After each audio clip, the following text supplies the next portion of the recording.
طيب تعال نبص للجانب الاخر اللي هو البوليميا نيرفوزا.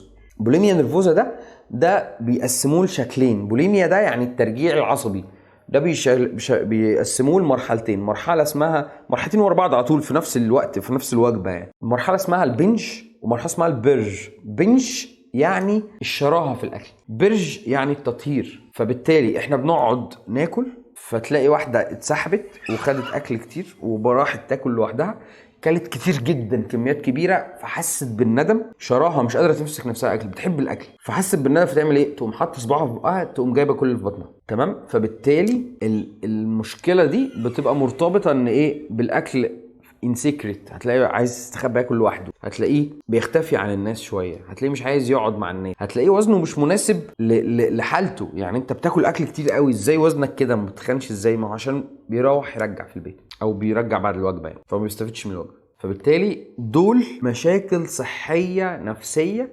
بتتطلب مني تدخل دكتور نفسي. يعني هو مش عايز اخصائي تغذيه بس، هو محتاج تغذيه، محتاج اخصائي تغذيه، بس مش عايز اخصائي تغذيه بس، محتاج دكتور نفسي ومحتاج اخصائي تغذيه.